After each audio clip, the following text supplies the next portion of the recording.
Okay, so now for the working.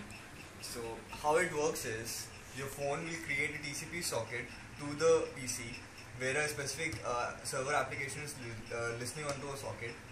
Now whenever a particular so what happens on the phone is we have defined various angles. So say like this is a 45-degree angle. If you go below that, it's an up.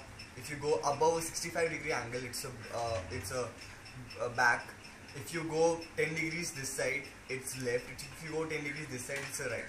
So based on this, a particular key codes we have defined, and that key codes are sent to the PC, and it's the job of the application running on the PC side to simulate key presses based on that. So for this, initially we tried doing it on the Bada OS, and we were quite successful with it, but because of little problems with the phone that we were having, it got screwed up, some weird thing.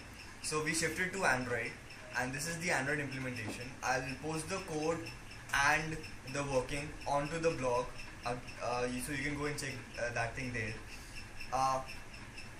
So the phone application is written on Android, and the client application is currently Linux only. I am not that good with Windows, so it's a Linux only thing.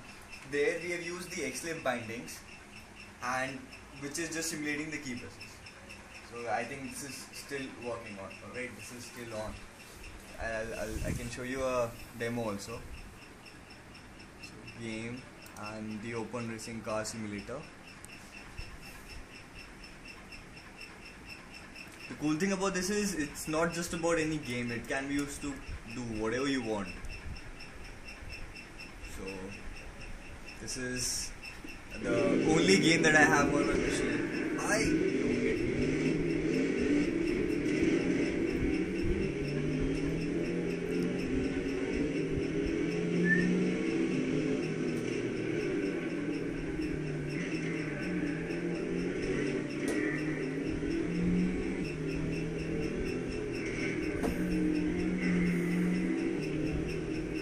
So I was saying, if you want to go back, just keep your phone at a specific angle. So if I want to go front, I'll do like this. If I want to go back, I just tilt it back. And if I want to turn, say I'll go forward and then I'll turn, or right or left. This is how it works.